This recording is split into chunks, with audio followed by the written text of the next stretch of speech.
Hi dear student, growth की classes के online platform education riser पर मैं आशीष यादव आप सभी का स्वागत करते हैं। प्यारे बच्चों, आज क्लास 10th की क्लास है ना। प्यारे बच्चों, जैसे कि आप सभी को पता है त्रिभुज चल रहा है, ट्रायंगल स्टार्ट हो चुका है। ट्रायंगल की बेसिक कॉन्सेप्ट साथ ही साथ तो ट्रायंगल के एक एक्सरसाइज और थेल्स की प्रमेय का हम लोगों ने सॉल्व कर चुके हैं। थेल्स की प्रमेय भी हो चुकी है, कॉन्सेप्ट भी हो चुकी है, एक्सरसाइज। आज हम लोग अगली एक्सरसाइज की तरफ बढ़ेंगे और देखेंगे क्या कैसे रहने वाला क्वेश्चन को, एक एक क्वेश्चन को बढ़िया से क्या करेंगे, एनालिसिस करेंगे, बढ़िया से सॉल्व करेंगे। तो प्यारे बच्चों, सेशन इंपॉर्टेंट है। ट्रायंगल एक बहुत इंपॉर्टेंट टॉपिक चल रहा है। आप परीक्षा में समझ रहे हैं कितना इंपॉर्टेंट है, ज़्यादा बताने की आवश्यकता नहीं। फिर भी चलिए बात करते हैं ट्रायंगल का। ट्रायंगल एक बहुत आसान और बहुत ही अच्छा सा टॉपिक होता है, बच्चों को समझ में आता है तो मज़े आ जाएंगे। ठीक है, पूरा प्रयास करेंगे कि बच्चों को बेहतरीन ढंग से समझाया जाए, चीज़ों को एक्सप्लेन किया जाए। प्यारे बच्चों, ठीक है। हाँ, अगर जिन बच्चों ने आज पहली क्लास देख रखा तो उनके लिए थोड़ा सजेस्ट कर दीजिए। प्यारे बच्चों, इसके पहले इसकी 3 क्लास ऑलरेडी अपलोड की जा चुकी हैं। आप पीछे डे 1, डे 2, डे 3 करके होंगे, आप उसको जरूर देख लीजिएगा। डे 1, डे 2, डे 3 देखेंगे। अगर आप कंटिन्यू डे 1 से देखते हैं तो आपको पूरी एक भी क्लास हम बता रहे कहीं पर कोई डाउट नहीं होगा, कहीं पर कोई भी प्रॉब्लम नहीं होगी। तो थोड़ा सा कोऑपरेट करना, पिछले जितनी भी वीडियोज़ हैं उसको जरूर क्लियर कीजिएगा, तब जा करके आप इसको देखिए, तब ज़्यादा मजा आएगा। नहीं तो अभी आपको जो भी सब सर के ऊपर चला जाएगा ऐसे, तो केयर करना। ठीक है, तो बात करते हैं। सबसे पहले हम लोग एक बार फिर से रिवाइज कर लेते हैं थेल्स की प्रमेय। थेल्स की प्रमेय के बाद ही हम इसको पढ़ेंगे, क्योंकि थेल्स की प्रमेय से जुड़े हुए ये क्वेश्चन आपको लगने वाले हैं। थेल्स की प्रमेय या आधारभूत प्रमेय, दोनों का मतलब एक ही होता है। थेल्स की प्रमेय आपको याद हो, शायद डे 2 के या डे 3 के क्लास में प्रूफ किया गया था। थेल्स ने बताया कि भाई अगर एक ऐसे मान लेते कोई त्रिभुज है, ठीक है, ये मान लेते त्रिभुज ABC। इसकी देखिए हमने BC के समांतर है, कुछ भी खींच लो, D खींच लो, E खींच लो, कुछ भी बना लो यार। तो इनका जो रेशियो होता है ना, इनके दोनों के रेशियो के क्या होता है, बराबर होता है। कहने का मतलब AD upon DB is equal to AE upon EC। ठीक है, यही आपकी क्या कहलाती है बच्चे, थेल्स की प्रमेय। ये प्रमेय आई कैसे, प्रूफ क्या होगा, हमने प्रूफ ऑलरेडी कर रखा है, आप उसको जरूर देखिएगा। तो ये थेल्स की प्रमेय होती है, हमने सिद्ध किया है, आपके लिए बेहतरीन होगा, आपने जरूर पढ़ा होगा, उम्मीद करते हैं। अगर नहीं पढ़े तो आप फिर से एक बार चले जाइए, प्लेलिस्ट में देखिएगा, प्लेलिस्ट में आपको वहाँ पर मिल जाएगा। ठीक, तो ये होता है क्या, थेल्स के प्रमेय मतलब इतना बटे इतना, इन दोनों का रेशियो जो होगा, इन दोनों के रेशियो के आपस में क्या होंगे, समान होंगे। ठीक है ना। तो इससे जुड़े हम लोगों को आज क्वेश्चन करने हैं। ठीक है, तो बढ़ते हैं क्लास की तरफ और एक एक क्वेश्चन को समझते हैं। सबसे पहले प्रश्न को समझते क्या है। कह रहा दिए गए चित्रों में DE और BC, ये जो DE और BC है ये क्या है, पैरेलल है, समांतर है। तो EC और AD ज्ञात कीजिए। EC, इसमें आपको EC पूछ रहा है, इसमें आपसे क्या पूछ रहा है, AD ज्ञात करने के लिए कह रहा है। तो पहला ही प्रश्न है, आपको 2 चित्र दे रखे हैं, दोनों चित्रों में क्या कह रहा है, BC और DE कैसे हैं, पैरेलल है, समांतर है। प्यारे बच्चों, तो आपको क्या करना है, एक में AD ज्ञात करना है, एक में EC ज्ञात करना है। चलिए बात करते हैं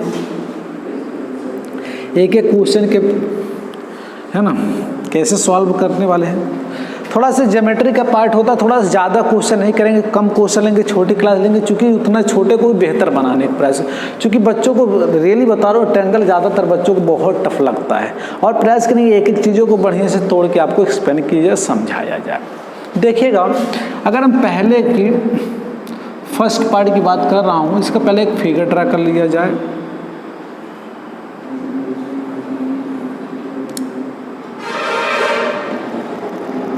ये है ABC। हाँ, आपको यहाँ पर कुछ माप दे रखा है, देखिएगा 1.5 सेंटीमीटर है, 1 सेंटीमीटर है, 3 सेंटीमीटर है, ये पूछ रहा है। तो ध्यान रखना प्यारे बच्चों, अगर बात करें त्रिभुज, क्वेश्चन को हल कर रहा हूँ, देखिए त्रिभुज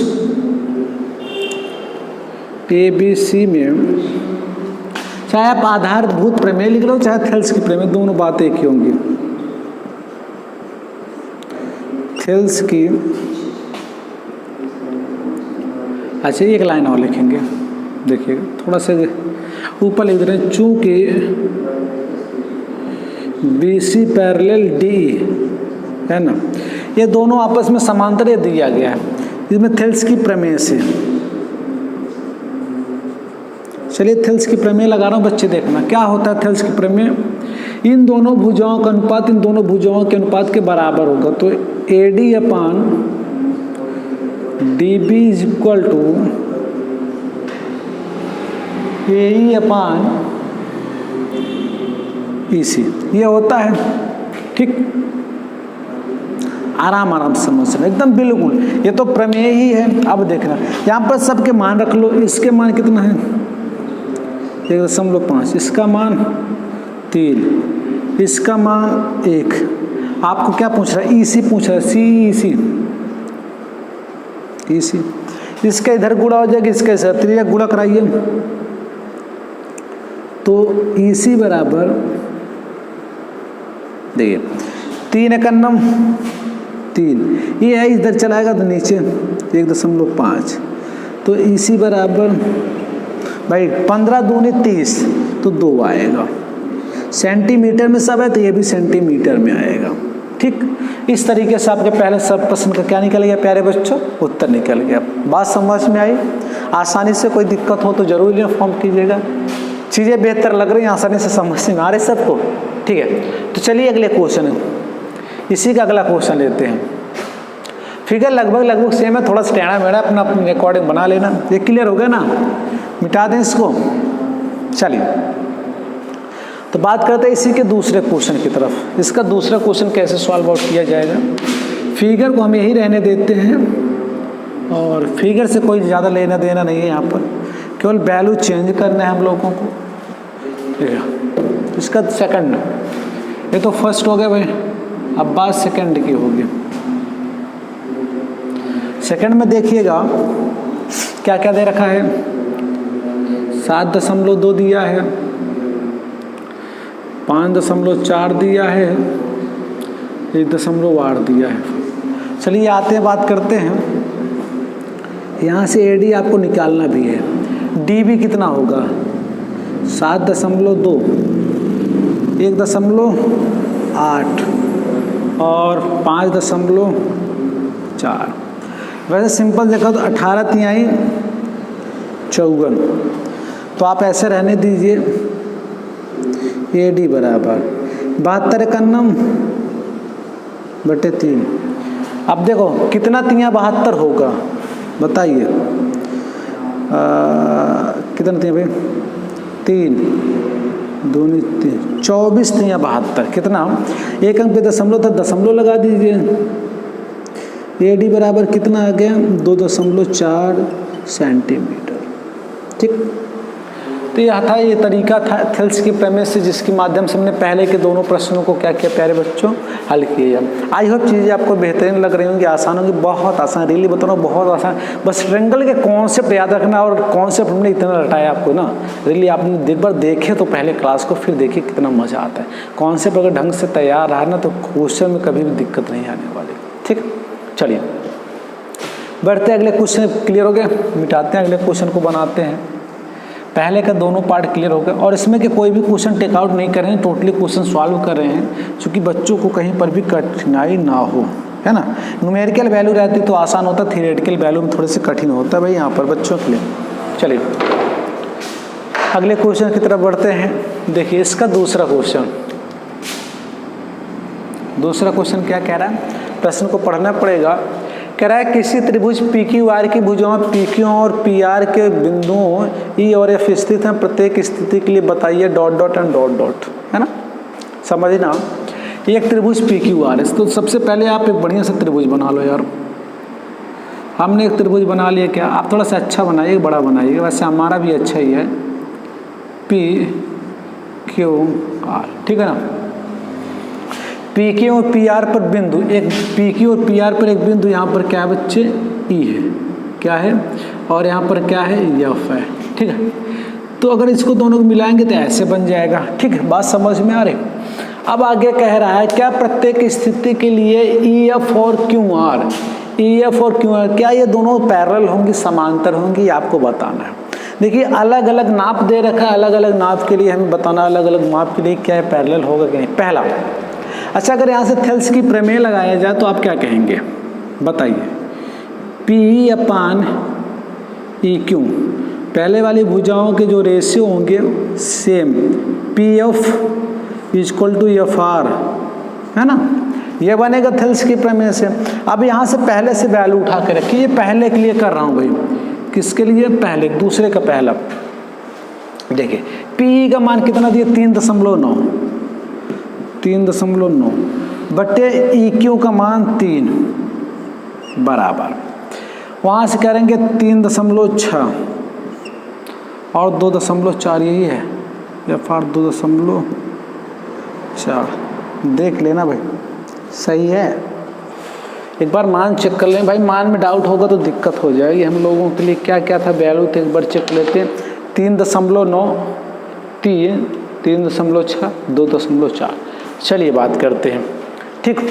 अब देखते हैं अगर इसको कैंसिल किया 13×3 39 होता है, 1.3, ठीक। अब यहाँ से देखकर दशमलव हटा दिया जाए तो 12×3 36 और 12×2 24। अगर इसका गुणा भी करा लें हम लोग तो 13×2 26, 2.6 बराबर 3। अब देखो यहाँ से समझना, क्या ये दोनों के मान आपस बराबर आ रहे हैं? नहीं आ रहे, बराबर आपस में नहीं। चाहे यहाँ लगा लो चाहे आप यहीं पर लगा लीजिए, बात वही होगी। दोनों के मान बराबर नहीं है। जब दोनों के मान बराबर नहीं है प्यारे बच्चों, जबकि थेल्स के प्रमेय ने हमें क्या बताया, थेल्स के प्रमेय के अनुसार दोनों के मान कैसे आने चाहिए, आपस में समान आने चाहिए, जबकि यहाँ पर समान नहीं आ रहा है। और जब समान नहीं आएगा प्यारे बच्चों तो क्या हो जाएगा, यह नहीं होगा। तो इसलिए क्या लिखेंगे, EF और QR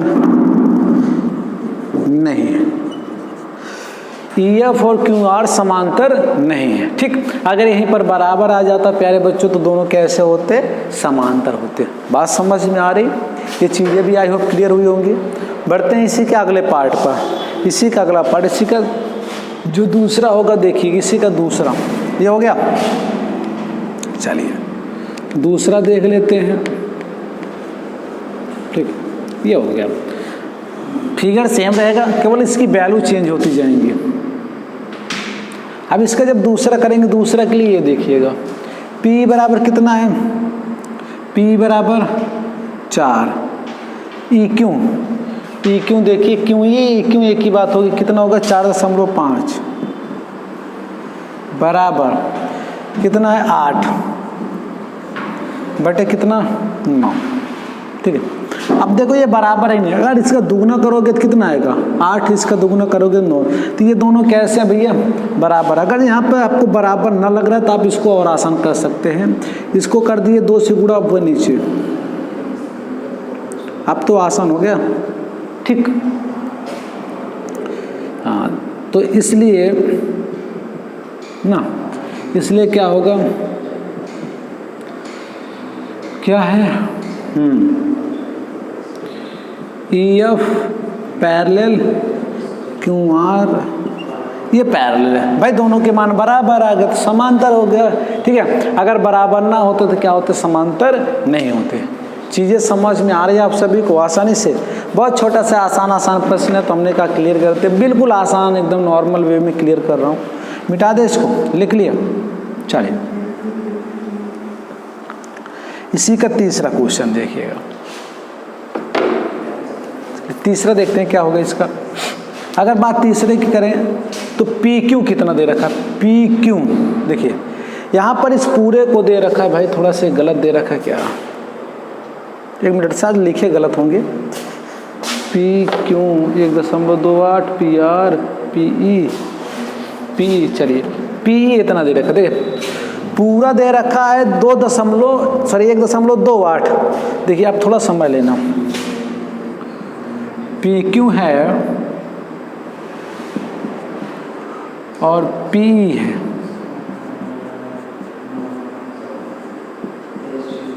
ठीक, अब आपसे यहाँ से P निकालना हो तो क्या, P तो देखो इतना पता है, पूरा पता है, इसको कैसे निकालेंगे। EQ निकालने के लिए हम क्या करेंगे, PQ माइनस P कर दो, इसमें से इतना घटाओगे तो 8 में से 8 गए 1, ठीक, तो 1.1 आएगा ना। तो यहाँ से ध्यान रखेंगे P कितना है और क्या है, ये आया 1.8, 1.1 और PR कितना है,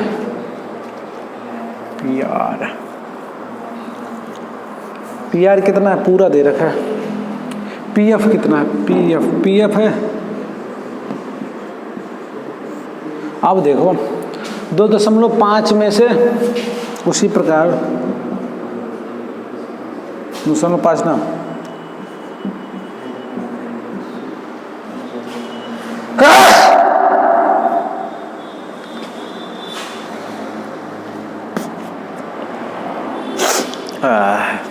चलिए देखते हैं घटाए कितना आएगा, 4 इधर से 2, ये आएगा 2, ठीक, कितना आएगा, चलिए बात करते हैं। अगर इसको कैंसिल किया जाए दशमलव से 1 अंक पे, अच्छा नहीं कटेगा, नहीं कटेगा भाई, 11 से नहीं कटे, कुछ भी नहीं कटेगा, इसका मल्टीप्लाई कर दो।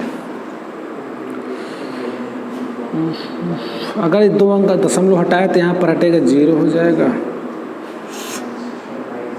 ये आएगा, ठीक है। चलिए 18 दूनी 36, 1/, इसको भी काटेंगे तो अगर काटेंगे तो 11 2, 1/2, क्या बराबर आ रहा है, नहीं आ रहा है, तो यह समांतर नहीं होगा, ठीक है। तो इस प्रकार से प्यारे बच्चों हमने देखा कि आज की क्लास में क्या थे, थेल्स के प्रमेय का उपयोग करते हुए कैसे क्वेश्चन को सॉल्व आउट किया जा रहा है, कैसे नहीं सॉल्व आउट किया जा रहा है। आई होप चीज़ें आपको बढ़िया समझ में आएंगे। तो आज के लिए बस इतना ही, आगे मिलेंगे कल की क्लास में। कल और कुछ अच्छे क्वेश्चन सेलेक्ट किए जाएंगे जो आपकी परीक्षा में पूछे जाने वाले, ठीक है ना। तो आज के लिए बस इतना, ओके, बाय बाय, ठीक है।